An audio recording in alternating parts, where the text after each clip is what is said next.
الحمد لله نحمده ونستعينه ونؤمن به ونتوكل عليه ونعوذ بالله من شرور أنفسنا ومن سيئات أعمالنا من يهده الله فلا مضل له ومن يضلله فلا هادي له ونشهد أن لا إله إلا الله وحده لا شريك له أرسله بالحق بشيرا ونذيرا وداعيا إلى الله بإذنه وسراجا وقمرا منيرا أما بعد فقد قال الله تعالى في كلامه المجيد والفرقانه الحميد أعوذ بالله من الشيطان الرجيم بسم الله الرحمن الرحيم يا أيها الذين آمنوا إنما المشركون نجس ما كان محمد أبا أحد من رجالكم ولكن رسول الله وخاتم النبيين وكان الله بكل شيء عليما إن الله وملائكته يصلون على النبي يا أيها الذين آمنوا صلوا عليه وسلموا تسليما اللهم صل على سيدنا مولانا محمد وعلى آل سيدنا مولانا محمد اللهم صل على سيدنا مولانا محمد وعلى آل سيدنا مولانا محمد আসমান সুন্দর জমিন সুন্দর আরো সুন্দর পৃথিবী তাহার চাইতে অধিক সুন্দর আমার প্রিয় নবীজি আল্লাহুম্মা সাল্লি আলা سيدنا مولانا محمد وعلى آل سيدنا مولانا محمد এই দুনিয়ায় আমরা সবাই কবরেরই প্যাসেঞ্জার কেউ বা আগে কেউ বা পরে যেতে হবে গোরেল পার আল্লাহুম্মা সাল্লি আলা সাইয়্যিদিনা মাওলানা মুহাম্মদ ওয়া আলা আলি সাইয়্যিদিনা মাওলানা মুহাম্মদ لا إله إلا الله لا إله إلا الله لا إله إلا الله لا إله إلا الله محمد رسول الله صلى الله عليه وسلم সম্মানিত হাজিরিন, প্রাণপ্রিয় মুসল্লি ভাইয়েরা, তলেবে আলেম, মুরব্বী বাবাজিরা, যুবক ভাইয়েরা এবং কুচিকাচা মাছুম বাচ্চারা, সর্বপ্রথম সকলেই আমার সালাম গ্রহণ করুন। আসসালামু আলাইকুম ওয়া রাহমাতুল্লাহি ওয়া বারাকাতুহু।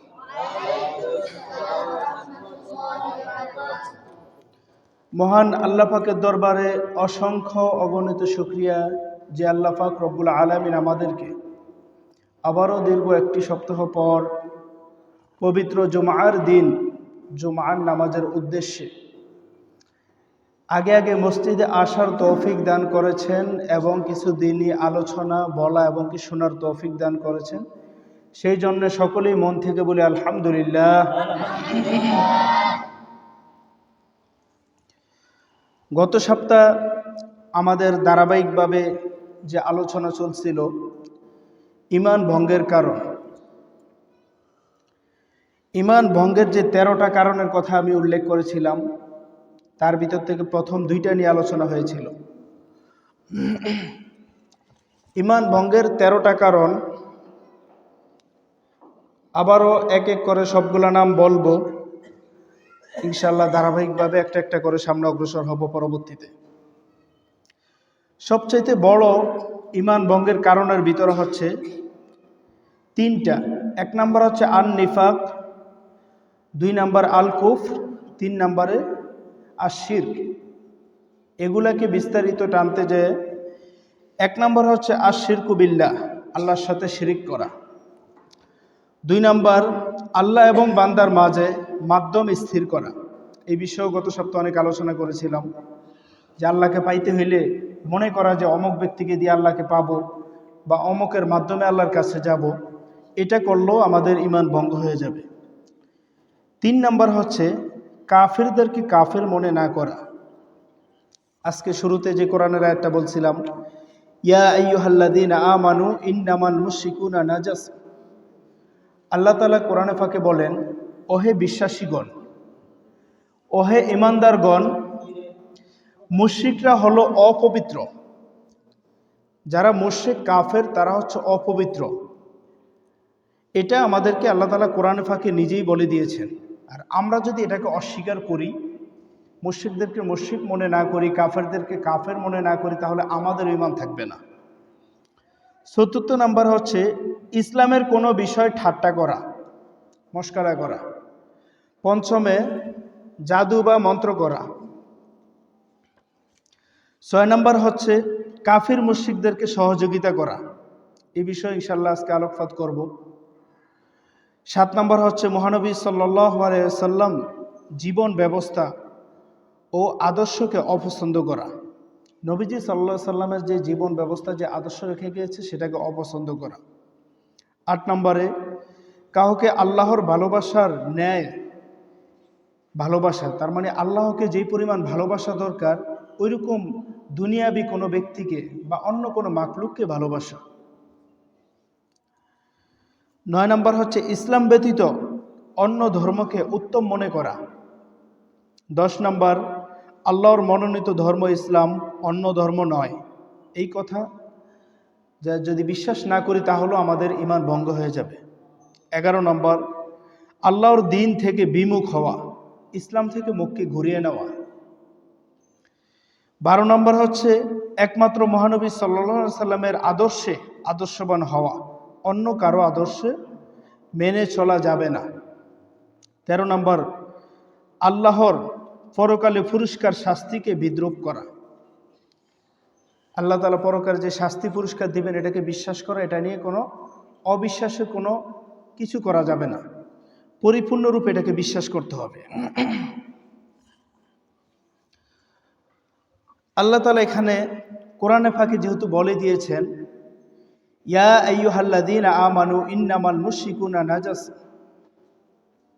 ওহে বিশ্বাসীগণ, যেখানে আল্লাহ তাআলা মুশরিকদেরকে অপবিত্র বলছেন, কাফেরদেরকে অপবিত্র বলছেন, নাজাস মানে অপবিত্র বলা হয়েছে, সেখানে আমরা যদি তাদেরকে পবিত্র বলতে যাই, তাদের সাথে সমর্থন দিয়ে তাদের সাথে হাতে হাত মিলাই বা তাদের কোনো কাজকে আমরা ভালো বলি, তাহলে আমাদের ঈমান ভঙ্গ হয়ে যাবে। আরেক আয়াতে আল্লাহ তাআলা বলেন, ইয়া আইয়ুহাল্লাযীনা আমানু লা তাত্তাখিযুল ইয়াহুদা ওয়ান নাসারা আউলিয়া বা'দুহুম আউলিয়াউ বা'দ ওয়া মান ইয়াতাওয়াল্লাহুম মিনকুম ফাইন্নাহু মিনহুম ইন্নাল্লাহা লা ইয়াহদিল কওমাজ জালিমিন। হে ঈমানদারগণ, তোমরা ইহুদি ও খ্রিস্টানদেরকে বন্ধুরূপে গ্রহণ করো না, তারা একে অপরের বন্ধু। আল্লাহ তাআলা আমাদেরকে বলতেছেন, হে ঈমানদারগণ, তোমরা ইহুদি এবং কি বেধর্মী যারা রয়েছে তাদেরকে তোমরা বন্ধু মনে করিও না, তারা তাদের বন্ধু। তারা তোমাদের সাথে যতই সদাচরণ করুক না কেন, তারা কোনোদিন তোমার বন্ধু হতে পারে না। তাদের সাথে যারা সমর্থন দিবে, তাদের সাথে যারা বন্ধু করবে, আল্লাহ তাআলা বলেন ওই ব্যক্তিরা তাদের অন্তর্ভুক্ত হয়ে যাবে। নাউজুবিল্লাহ। আল্লাহ তাআলা আমাদেরকে এই জিনিসটা পরিপূর্ণভাবে বুঝার তৌফিক দান করুক। বিশেষ করে আজকে এমন একটা দিন, যে দিনটা নিয়ে আলোচনা না করলেই নয়। আজকে হচ্ছে ডিসেম্বরের 31 তারিখ, তাই না? এই দিনটাকে আমরা বিভিন্ন নাম দিয়ে আমরা মুসলমানরা বিশাল আকারে আমরা উদযাপন করি। এই দিনটাতে আমরা অনেক বাড়িতে দেখা গেছে বিভিন্ন খানার আয়োজন করে, অনুষ্ঠানের আয়োজন করে। এগুলা তো আসলে আমাদের মুসলমানদের কাজ না। এখানে একটা প্রকার গেছে কাফির মুশরিকদেরকে সহযোগিতা করা। আল্লাহ রাসূল সাল্লাল্লাহু আলাইহি সাল্লাম বলেন, মান কাসসারা সাওয়াদা কওমিন ফাহুয়া মিনহুম। যেই ব্যক্তি ভিন্ন ধর্মের লোকদের দল ভারী করে, ভিন্ন ধর্মের লোকদের যে অনুষ্ঠান সেটাতে যারা অংশগ্রহণ করে, তাদের দলটাকে ভারী করে দেয়, তারাও তাদের অন্তর্ভুক্ত। বললেন নাউজুবিল্লাহ। কত কঠিন কথা। আমি গত সপ্তাহে বলেছিলাম, আমরা অনেক কাজ আমাদের অজান্তে আমরা আল্লাহর সাথে শিরিক করে ফেলি। আমরা বিধর্মীদেরকে সহযোগিতা করে তাদেরকে সামনে অগ্রসর করে দিই। আমাদের অজান্তে হাসতে হাসতে আমরা ঈমানকে বিলীন করে দিই। আল্লাহ তাআলা কোরআনে পাকে বলেন, ওয়াল্লাযীনা লা ইয়াশহাদুনা যুর। আল্লাহ তাআলা কোরআনে পাকে বলেন, ঈমানদার কারা? যারা মিথ্যার জায়গায় অংশগ্রহণ করে না। ইবাদুর রহমান, একমাত্র আল্লাহ তাআলার ইবাদত করে। আমরা যদি প্রকৃত ঈমানদার হয়ে থাকি, তাহলে আমরা কোনোদিনও বিধর্মীদের কোনো কাজে আমরা অংশগ্রহণ করতে পারি না। ইংরেজি মাসের যে শেষ 31শে ডিসেম্বর, এই রাত্রে আমাদের যুবক ভাইয়েরা বিশেষ করে এই কাজটি করে থাকে। তারা বিভিন্ন অনুষ্ঠান উদযাপন করে। আমরা একে অপরকে নতুন বছর উপলক্ষে শুভ দিন বিভিন্ন কথা বলে আমরা আগ্রহ করি। আমরা যদি এইসব করে থাকি, এই দিনটাকে যদি আমরা সমর্থন করে থাকি, তাহলে ওই রাসূল সাল্লাল্লাহু আলাইহি সাল্লাম যে হাদিসটা বর্ণনা করেছেন, ভিন্ন ধর্মের লোকদেরকে যারা ভারী করে সেও তাদের অন্তর্ভুক্ত, এই হাদিসের ভিতরে আমরা পড়ে যাব। খুব কঠিন কথা। ঈমান ভঙ্গের কারণের ভিতরে এটা অন্যতম একটা কারণ হয়ে আসে, যে বিধর্মীদেরকে, ইহুদি খ্রিস্টানদেরকে যারা সমর্থন করবে, তাদের দল ভারী করবে। মূলত 31st নাইট, এই যে আজকের রাত্রটাকে আমরা যে বলি, এটার ইতিহাস আমরা অনেকেই জানি না। এটা কাদের আমল ছিল, কোন ধর্মের ইয়ে ছিল, আমরা অনেকে না জানিয়া সবার সাথে তাল মিলিয়ে আমরা এই রাত্রে একটা আনন্দ উদযাপন করি। আমাদের গ্রামে এলাম মাশাআল্লাহ অনেকটা কম। শহরে আমরা যখন পড়াশোনা করতাম, এই রাত্রে আর ঘুম আর হইতো না, এমন একটা পরিস্থিতি। আমাদের বাংলাদেশে প্রায় 90-95% যদি মুসলমান হয়ে থাকে, তাহলে তো এই দেশে এমনটা হওয়ার কথা ছিল না। এটার ইতিহাস, খ্রিস্টান ধর্মের আগে রোমান মুশরিকরা এক দেবতার পূজা করত, যেটার নাম ছিল জানুস। কি নাম ছিল? জানুস। আল্লামা হাসান জামিল সাহেব ওনার একটা আলোচনা তো উনি খুব সুন্দর করে এটা ব্যাখ্যা দিয়ে বুঝিয়ে দিয়েছেন। আমরা মুসলমানরা এটা খুব জানা দরকার। আমাদের মুসলমানদের সন্তানরা এটা জানে না, তারা না জেনে এটা উদযাপন করে। তারা যে তাদের অজান্তে তাদের ইমানকে বিক্রি করে ফেলছে, এই বিষয়ে তাদেরকে অবগত করা আমাদের কর্তব্য, আমাদের দায়িত্ব। খ্রিস্টান ধর্মের পূর্বে রোমার মুশরিকরা এক দেবতার উপাসনা করত, ইবাদত করত, যেটার নাম ছিল জানুস। আমরা বিভিন্ন আলেম ওলামাকে জিজ্ঞাসা করে দেখব, বর্তমানে আলেম ওলামার কাছে যাওয়া লাগে না, প্রত্যেকের হাতে হাতে অ্যান্ড্রয়েড সেট আছে না, টাচ মোবাইল। ইন্টারনেটে চালু করে আমরা জানুস এই নামটা লিখবো, JANUS, জানুস, এটা লিখে চার্জ দিব। দেওয়ার সাথে সাথে দেখবেন অনেকগুলো হিস্টোরি চলে আসবে ইংরেজিতে। যারা ইংরেজি ভালো জানে ওদের সাথে বসে একটু হিস্টোরিটা একটু শুনবেন। মূলত ওই সময়কার ওই মুশরিকদের এই দেবতার নাম ছিল জানুস। ইতিহাসটা জেনে রাখেন, কাজে লাগবে। দেবতার নাম কি ছিল? জানুস। ওই রোমের ওই মুশরিকরা প্রতি ইংরেজি বছরের 31শে ডিসেম্বর এই জানুস লেখে যখন নেটে চার্জ দেবেন, তখন দেখবেন অনেকগুলো দেবতার ছবি চলে আসবে। প্রত্যেকটা দেবতা দুইটা মুখ। কয়টা মুখ? দুইটা মুখ, একটা সামনের দিকে, একটা পিছনের দিকে। কথাগুলো এখন শুনে যান, বাড়িতে যাওয়ার পরে প্রত্যেকের বাসায় অ্যান্ড্রয়েড সেট আছে, সেটটা দিয়ে কথাগুলোর সাথে মিলিয়ে দেখবেন যে হুজুর যে ইতিহাসগুলো বলছে এটা কি আসলে বাস্তব কিনা।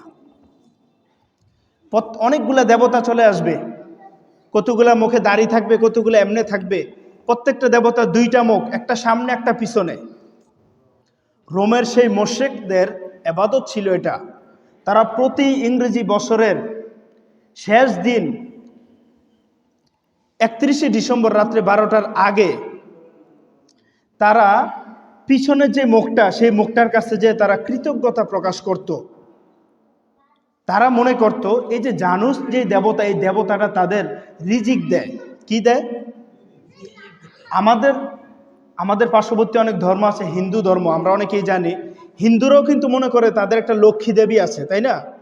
এই দেবীটা তাদেরকে রিজিক দেয়। হিন্দুরা কিন্তু প্রভু মানে, তারা বিভিন্ন জন ডাক দিয়ে মানে, এই প্রভু আমাদের রিজিক দেয়, ওই প্রভু আমাদের বিপদ থেকে সারা, ওই প্রভু। এই জন্য তাদের ইমানটা একটা উচ্ছৃঙ্খল একটা ধর্ম তাদের। ঠিক ওই সময়ের মুশরিকরা এই জানুস নামের যে দেবতাটা ছিল, এটাকে তারা উপাসনা করত। এটা জানে যে এই দেবতা আমাদের রিজিক দেয়। কি দেয়? রিজিক দেয়। 31শে ডিসেম্বর রাত্রে 12টার আগে তারা এই দেবতার পিছনের মুখটার কাছে যে কৃতজ্ঞতা প্রকাশ করত। তারা তো প্রভু ডাকতো, বলতো যে দীর্ঘ 1 বছর তুমি আমাকে অনেক ভালো খাওয়াইছো, যেটা খাওয়ার যোগ্য আমরা ছিলাম না, আমরা যেভাবে আল্লাহর কাছে প্রার্থনা করি, এইভাবে তারা এটা করে। যখন ঠিক 12টা বেজে যায় রাত্রে, 12টার পর, আমাদের ইসলামের দৃষ্টিতে কিন্তু রাত্র আগে আসে, মাগরিবের পর থেকে নিয়ে আমাদের পরের দিন শুরু হয়ে যায়, এটা আমরা অনেকেই জানি। কিন্তু ইহুদি খ্রিস্টান বা অন্যান্য ধর্মীয় লোকদের অনুযায়ী, দুনিয়ার অনুযায়ী হচ্ছে রাত্রে 12টার পরে। ক্যালেন্ডারে বা মোবাইলেও দেখবেন 12টার পরে তারিখ চেঞ্জ হয়। তারা মনে করে 12টার পর থেকে আমাদের পরের বছর শুরু। ঠিক যখন 12টা বেজে যায়, 12টার পর তারা ঘুরে সামনের মুখটার কাছে যায়। ওই যে বললাম দুইটা মুখ, একটা পিছনে একটা সামনে, ঘুরে সামনের মুখটার কাছে যায়। যাওয়ার পর ওইটার কাছেও প্রার্থনা করে, আমি নতুন আরেকটা বছরে পদার্পণ করছি, তো দয়া করে মেহেরবানি করে আপনি আমার রিজিক যেভাবে দেওয়ার ওইভাবে দিয়ে দিয়েন।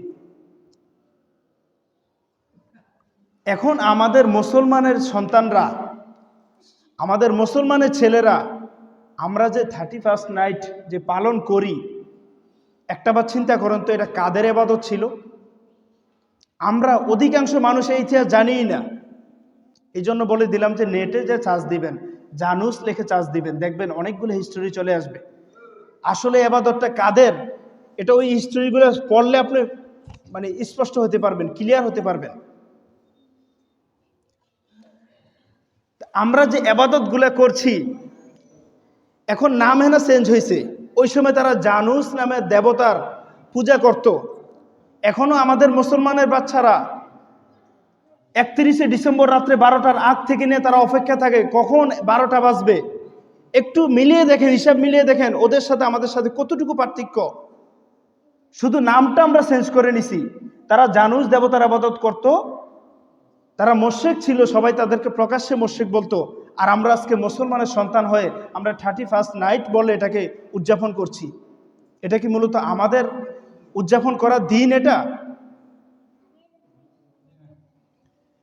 এটা অত্যন্ত চিন্তার্থ একটা বিষয়, অত্যন্ত গুরুত্বপূর্ণ একটা বিষয়। আমাদের ঈমান থাকবে না। আল্লাহ রাসূল সাল্লাল্লাহু আলাইহি সাল্লাম হাদিসে বলছেন, যারা বিধর্মীদের দল ভারী করবে, ওদেরকে সমর্থন করবে, শুভ দিন মানে নতুন বর্ষের শুভ নববর্ষ বলে বা 31st নাইট বিভিন্ন বলে, শুভ যে একটা সমর্থন দিল, এটাও যদি কেউ দেয় তাহলেও সেই হাদিসের অন্তর্ভুক্ত হয়ে যাবে।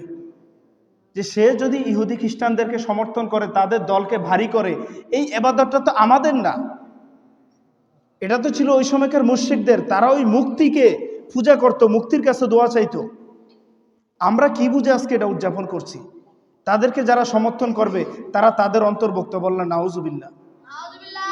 আল্লাহ তাআলা আমাদেরকে এগুলা সঠিকভাবে বুঝার তৌফিক দান করুক।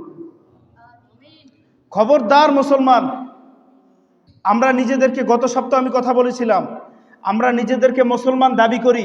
আমাদের পূর্বপুরুষ মুসলিম ছিল, আমাদের দাদা মুসলমান ছিল, বাবা মুসলমান ছিল, ওই সূত্রে আমি নিজেকে মুসলমান দাবি করি। প্রকৃতপক্ষে আমি কতটুকু মুসলমান সেটা আমি নিজেকে প্রশ্ন করলেই আমার ভিতর থেকে উত্তর চলে আসবে। যার কারণে আমি ধারাবাহিকভাবে এখন সর্বপ্রথম যে বিষয়ভিত্তিক আলোচনার ভিতরে প্রথম আলোচনা নিছি, ঈমান ভঙ্গের কারণগুলো নিয়ে আলোচনা করব। ঈমান ভঙ্গের কারণের ভিতরে এগুলোও অত্যন্ত অন্যতম কয়েকটা বিষয়। যে অন্য ধর্মকে প্রাধান্য দেওয়া, ওদের দলকে ভারী করা আমাদের কর্তব্য ভাই, আমাদের কর্তব্য। আমরা বলে দিয়েছি, এতদিন তোমরা জানতা না, না জেনে তোমরা অন্য ধর্মের আমল করে আসছো, তোমাদের অজান্তে তোমাদের ঈমান হারা হয়ে গিয়েছো। আজ তোমাদেরকে বলে দিলাম, তারপরেও যদি তোমরা এইসব 31st নাইট এই সমস্ত উদযাপন করতে যাও মুসলমানের সন্তানরা, তারপরেও যদি তোমরা করতে যাও, কিচ্ছু করার নাই আমাদের। তোমরা বেঈমান হয়ে যাবা, তোমরা কাফের হয়ে যাবা। আল্লাহ তাআলা আমাদের সকলকে এগুলা থেকে হেফাজত করুক, সকলে বলে আমিন। শয়তান আমাদের প্রকাশ্য শত্রু। শয়তানের ভিতরে দুই প্রকার রয়েছে, মানুষের ভিতরেও আছে, জিন শয়তানও আছে। মানুষ যাদেরকে আমরা শয়তান রূপে দেখি, তাদেরকে তো আমরা বুঝতে পারি না কে আমাকে কোন শুরুতে ধোঁকা দিচ্ছে, কিন্তু যেটা গোপনে যে শয়তান রয়েছে সেটা থেকে আমরা পানা ছাবো আল্লাহর কাছে। যখনই আমার এই সমস্ত খারাপ কাজে হিন্দুদের, আমরা যদি প্রকৃত মুসলমান হয়ে থাকি, আমার ঈমান বাঁচানোর দায়িত্ব আমার, তাহলে আমরা কোনোদিনও পারি না হিন্দুদের কোনো একটা ধর্ম নিয়ে আমরা উদযাপন করার জন্য, তাদেরকে সমর্থন দেওয়ার জন্য। আমরা কোনো হিন্দুদের পূজা মণ্ডপেও যেতে পারি না। আমরা যে আজকে মুসলমান দাবি করি, একটা বার আমার অনুরোধ, প্রত্যেকে এই বিষয়টা খুব গুরুত্ব দিয়ে দেখবেন যে আমার ঈমান ভঙ্গের যে কারণগুলা, যেই বিশ্লেষণ করে করে যাচ্ছি, এই কারণগুলোর ভিতরে আমি কতটুকু মানতেছি। আজকে কাদিয়ানীদেরকে আমরা সবাই এক কথায় তাদেরকে কাফের বলি, এতে কোনো কারো সন্দেহ আছে? সন্দেহ করলে আপনারও ঈমান থাকবে না। কারণ আমাদের প্রিয় নবী হযরত মুহাম্মদ সাল্লাল্লাহু আলাইহি সাল্লাম, তিনি ছিলেন শেষ নবী, তিনার পর আর কোনো নবী আসবে না। এখন যদি আপনারা বলেন, আচ্ছা কাদিয়ানী, গোলাম আহমদ কাদিয়ানী, উনি যে নিজেকে নবী দাবি করছে, ওনারা আপনি যদি বলেন আপনি কিভাবে নবী, আপনি প্রমাণ দেন, এই কথাটাও যদি আপনি বলেন, তাইলে বোঝা গেল আপনার ভিতরেও সন্দেহ আছে। কথা বলেন ঠিক কিনা? আপনি সন্দেহ করুন, দেখি তো আপনি তাকে বলতেছেন, আপনি যদি প্রমাণ দিতে পারেন তাইলে আপনাকে মানবো, আর না পারলে মানবো না, এই কথা বলা যাবে না। এক কথায় আমাদের প্রিয় নবী হযরত মুহাম্মদ সাল্লাল্লাহু আলাইহি সাল্লাম, তিনি শেষ নবী ছিলেন, তিনার পর আর কোনো নবী আসবে না। তিনারা সমস্ত কোরআন পাক সমস্ত কিছু মানে, শুধু এইটুকু মানে না। এইটুকু একটা আয়াতের 4 ভাগের 1 ভাগ একটা অংশ না মানার কারণে তাদেরকে এক কথায় সমস্ত আলেম ওলামা এক যুগে তাদেরকে কাফের ঘোষণা দিয়ে দিয়েছে। আমরা পুরো 30 পারা কোরআনের কতটুকু মানি, কতটুকু না মানি, একটাবার আমরা এগুলো চিন্তা করা দরকার। আমাদের কর্তব্য, আমাদের দায়িত্ব তোমাদেরকে সতর্ক করে দেওয়া। যুবক ভাইয়েরা, আমিও তোমাদের মতো একজন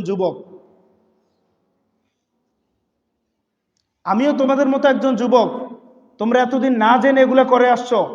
আজকে তোমাদেরকে সতর্ক করে দিচ্ছি, জানিয়ে দিচ্ছি, এগুলা আমাদের ধর্মের দ্বারিও এই সমস্ত কোনো উদযাপন নাই। তারপরেও যদি তোমরা এগুলাতে অংশগ্রহণ করো, তোমাদের ঈমান থাকবে না, তোমরা মুশরিক হয়ে যাবা, মুনাফিকের খাতায় তোমাদের নাম লিখিয়ে নেবা। আল্লাহ তাআলা আমাদের সকলকে, বিশেষ করে আজকের এই যে বেহায়াপনা যে চলতেছে, এগুলা থেকে আমাদের প্রত্যেককে হেফাজত করুক। সকলে বলে আমিন। ওয়া আখিরু দাওয়ানা আলহামদুলিল্লাহি রাব্বিল আলামিন। যারা পরে আসছেন 4 রাকাত কিবলা জুমা আদায় করে নেন।